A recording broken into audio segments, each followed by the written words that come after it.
a dumbass and has two thumbs? This guy. I'm an idiot. I feel like an idiot. I'm frustrated. I'm upset. I'm mad. And I probably shouldn't be. And everybody tells me I shouldn't worry about this. It's a good problem to have, but I feel like it's a bad problem to have. Anytime you can't sell something that you want to sell somebody and somebody wants to buy, and you've got fire in a bottle or lightning in a bottle or whatever the saying is, and you can't deliver, Like, so as you know, I make no bones about being a capitalist. I am a capitalist. I'm an entrepreneur. I want to make money, all right? And I work my nuts off in order to try and do that every single day. I try to make money. I try to make my businesses be successful. Sometimes they are, sometimes they're not. And I will swing the bat, right? I will take a chance on an idea just because I think it might be cool or I might be able to do something or it might be successful. Well, as you guys know, that have been around for a while, there's a product that I created a long time ago called the Stubble Buddy, right? The Stubble Buddy was my little beard trimming vacuum. I've talked about it a bunch of times. I thought that this product was going to be like a monster mega viral sensation about 4 years ago is when I started this business. And it wasn't. I sold some, I created ads. I thought that, okay, if I just, figure out like the ad game, like I'll be able to basically find an ad and some type of creative and I'll just be able to blow this up and sell a bunch of it. And I didn't, right? I sold some, but not like significant amounts. Well, over the course of the past 4 years, I've still been selling it on like the Pete and Pedro website. Well, then earlier this year, TikTok happened and we started to really kind of like go into the whole like TikTok thing. And by the way, real quick, before I move on, here's the deal. If you haven't yet subscribed to Antonio and my new YouTube channel called Failing to Freedom, I'm going to link to it down below.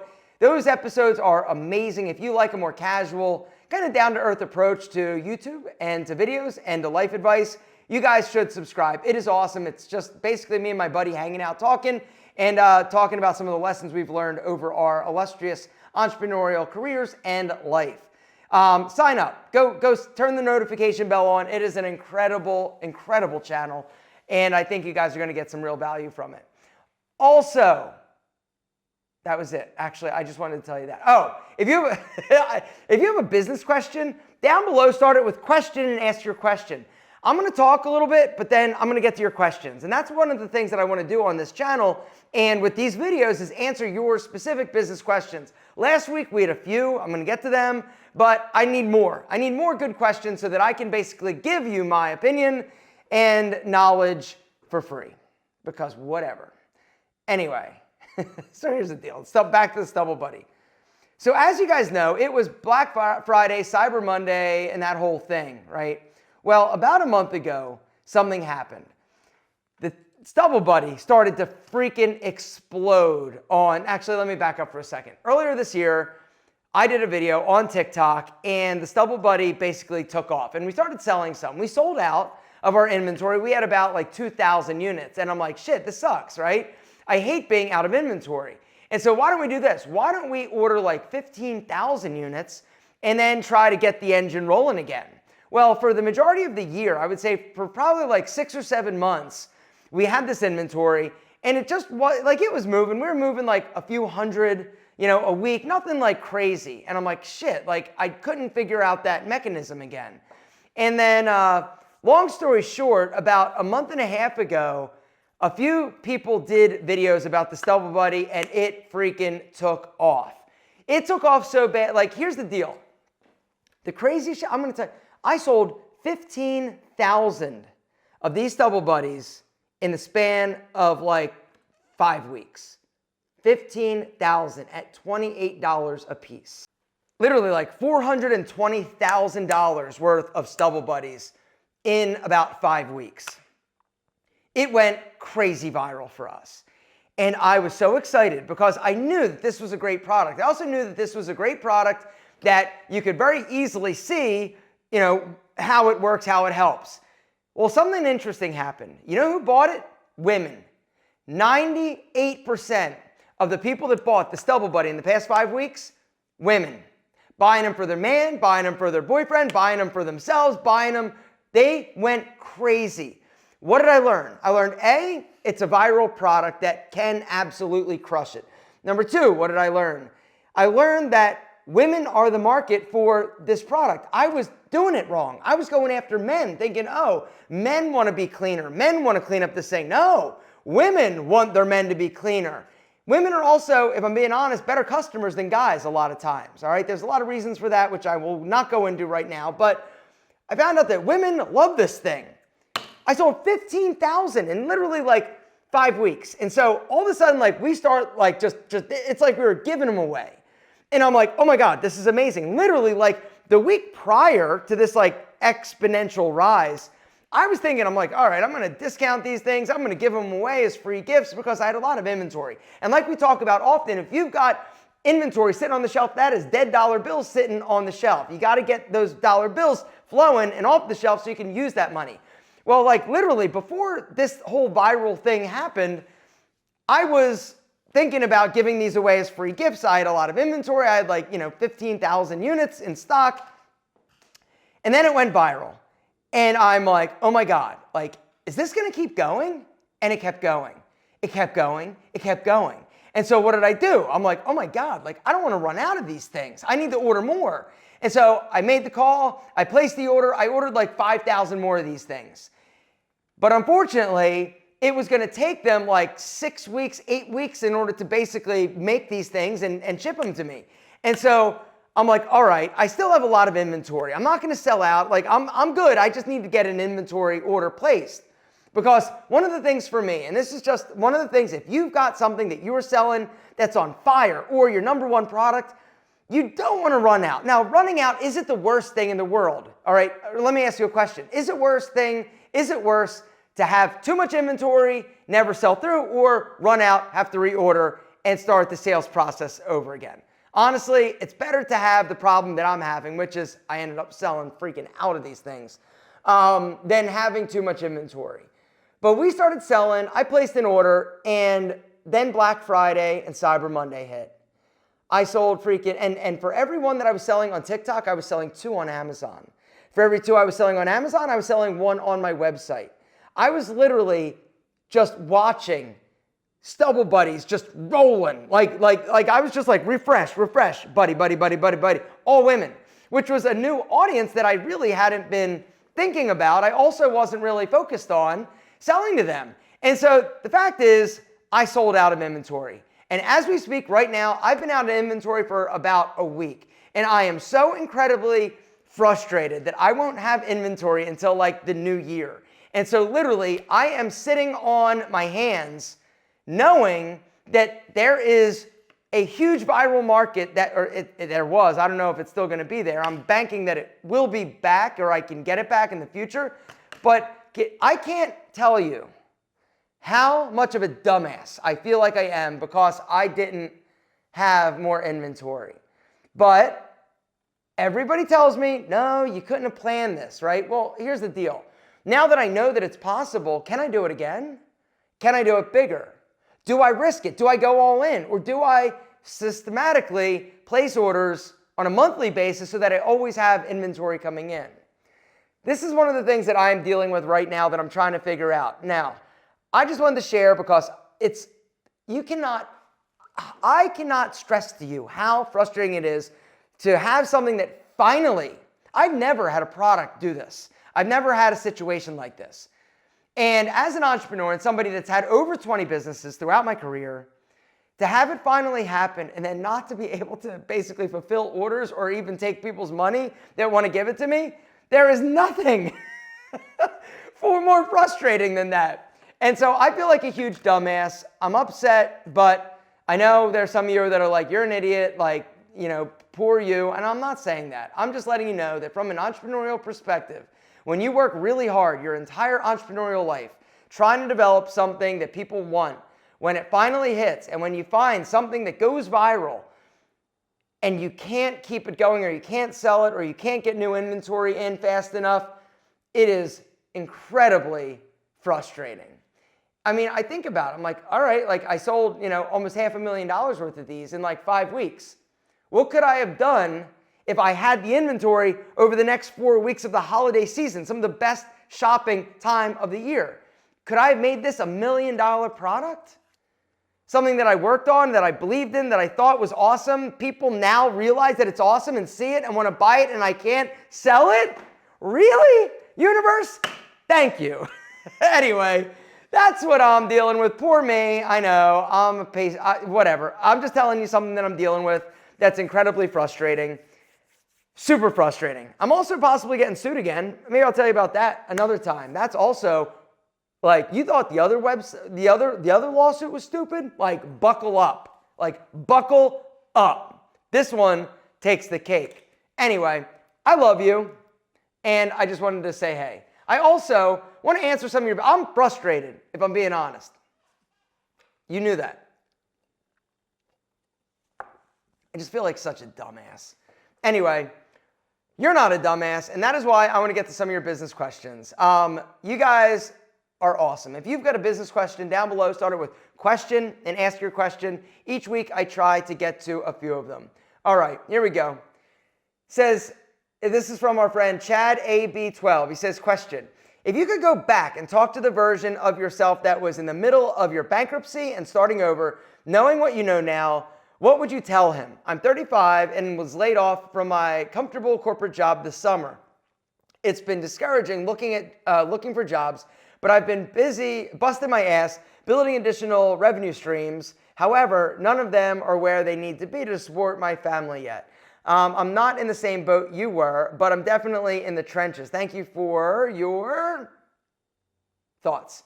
So the number one thing I would tell myself if I was going through it again, or I could talk to little bankrupt me, is it's going to be all right. I promise you, it's going to be all right. You're going to figure it out. Just keep trying different shit. All right, number two, don't let your ego get in the way of putting food on the table. Nothing is beneath you. And that's something that I'm just kind of throwing out there. I already knew that back then, and it was one of the reasons why I was driving a beer cart when I went through my bankruptcy, is just to put a little bit of food on the table or to make a little bit of money, because nobody really would hire me. When you're an entrepreneur, when you work for yourself, you don't have a great resume. People don't want to take a chance on an entrepreneur, right? They're going to go for the grad who has a degree in X, Y, and Z, or was working in an environment or a job that is closely aligned to what they're being hired for. But for me, nobody would hire me. To this day, if I were to go try to get a job at a company, I would be starting at the bottom. Even though I have more experience than like everybody or most people, right? It doesn't matter. It's the fact that I don't have a track record that is measurable to the degree at which they would need it to be measurable in order for me to get a good job. And what else would I say? I would say try as much shit that interests you as possible, and don't be scared of pushing yourself outside of that comfort zone. And I know that's cliche, but for me personally, I've always been very scared of like technology, and I didn't do a great job. I would also look for ways to sharpen my high value skills. All right, sales, being a good salesperson is one of the things that you can never ever or I should say, if you're a good salesperson, you always have that tool in your belt that you can use.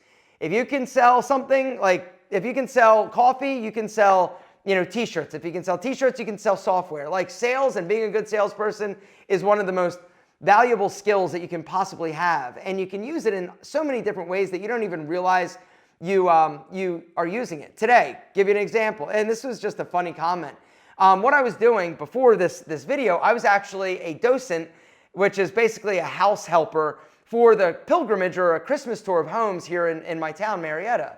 And I always have the front door. I always love to basically greet the people, and there'll be like 5 or 6 people in the house. It's not your home. You're basically signing up to be a docent in somebody else's home.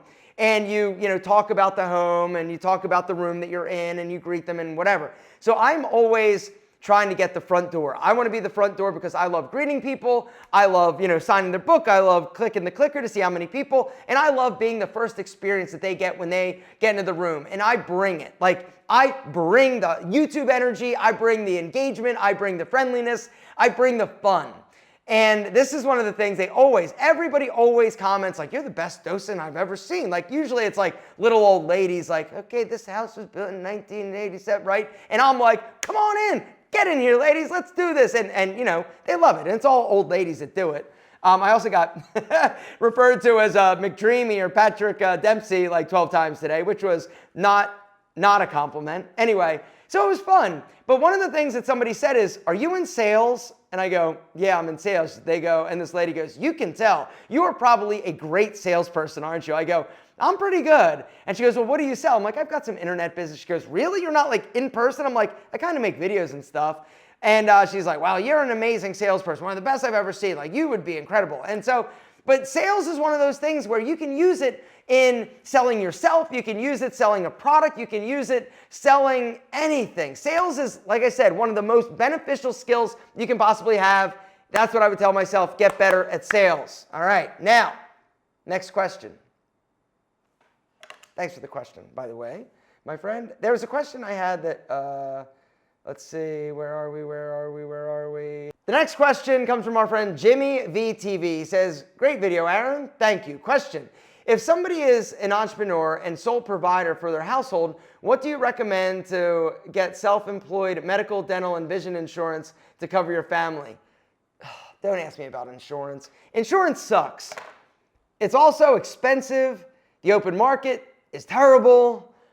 But something else that's terrible is having something happen and have like super huge medical bills. That's one of the things that ruins people when you don't have, insurance. And if you have a family, you definitely need to have some. I basically went to an insurance agent and told them what I was looking to do. For me, what I ended up doing was creating a group plan because I have a company. And so, it was one of the things that I did, but it's a pain in the ass. Like, there's no easy answer to that, unfortunately, and there's no easy solution, but you definitely can find something. And I would look, because it's important, I feel, to be insured, because like I said, even though you think you're healthy, one thing happens and it's like you could ruin yourself. All right. Next question comes from our friend Lush Daniel Son. Says, any practical advice on taxes? My biggest hurdle, get a good accountant. I don't even need to read anymore. Get a good accountant and keep diligent notes and track of everything you spend, period. That's it. I'm actually gonna move on. Get a good accountant, period. Not an H&R Block, not that they're good, but they're good at like individual like W-2 tax returns, but like get a good accountant. They're going to absolutely make up for their fee or their cost in the value that they bring.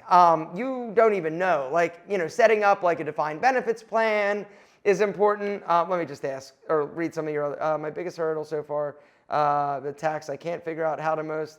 Get an accountant, dude. Don't try to do it yourself. That's what I would say, don't do. Next business question. You never discuss Menfluential Media. Is it still going on? Did it get hit by the decrease in views for men's style influencers? Would love to know the story and where it is now. Yes and yes. Menfluential Media back in the day, I would say 3 or 4 years ago, was a rock star. Back before COVID, we were crushing it on a whole different level. From a personal influencer perspective, I was crushing it. I was making millions of dollars a year doing promotions. The views were up, everything was incredible, right? And it wasn't just me. All the guys were getting better views. And then it started to get hurt. Views started to slide, people's viewing patterns changed, but the other thing that really happened was brands were able to track results a lot better, and there are better, more economical ways to spend money in terms of influencers or advertising or marketing. And that's one of the things that was huge, right? And so, for me at Pete and Pedro, I don't spend any money, zero money on YouTube influencers. I might spend a few bucks to get somebody on TikTok to do a video or do an affiliate deal or whatever, but there are so many better ways to spend money than just going to an agency and saying, I want to use Jose Zuniga, Alpha M, and Alex Costa, and I'm going to pay you, I've got a budget of $100,000. What can we, those days are so over, it's ridiculous. The industry has changed. We're still going, and we're still rocking, and we're still doing deals and all that, but it is down. The sales of Menfluential Media in terms of the gross revenue that we're generating is down, I would say, 70%, maybe more, maybe 75%. Versus what it was at its height. At its height, it was crushing it. And it is not crushing it anymore. But there's still opportunities out there. And the business is still going. It just looks a little bit different. And it's harder, much harder. The next business question is from our friend, okay, and this is our friend from RRRR2550. He said, my third attempt, day 29, asking this question. I'm really interested in starting my own business, but I'm worried about all the other things that come with it, like regulations, taxes, and everything on the organizational side. How do you keep everything structured? Where do you find the right people who are actually good at it if you don't have much experience yourself? It's overwhelming. It's overwhelming. It is overwhelming, and it can be daunting. But what I would say is do not allow the fear of the unknown to stop you from actually proceeding. A lot of times when you're starting a business, right, you're going to be messing things up and figuring things out like as you go. But over the course of the first year that you start your business, number one, I would start with, setting up a proper business in terms of an LLC or an S corp or a sole proprietorship or what, do the research, ask ChatGPT, and that's one of the things, ask ChatGPT, and that's something that I am still learning myself. ChatGPT and Gemini on Google, all of these AIs are incredible. And so if you've got questions on how to do certain things or what should you do, ask it. It'll give you incredibly detailed information. It will also point you in the right direction if you ask it the right questions. But for me, it's always kind of been figure it out on the fly, right? You're kind of building the plane as you're flying it, as they say. And so just make sure that when you start your business that you start something. I would recommend an LLC, which is a limited liability company. You can be a single member LLC, which means you own it. But that gives you a bit of protection in terms of the veil of corporate protection under the umbrella. And then set up a bank account. You're going to need your stuff that you set up your business, like your articles of organization and your tax ID number and stuff like that. All of that, super simple. If you're not sure how to set up an LLC, do a little Google search or do a little ChatGPT search. Say, send me links. This is the state I'm doing, and it can help you through the process.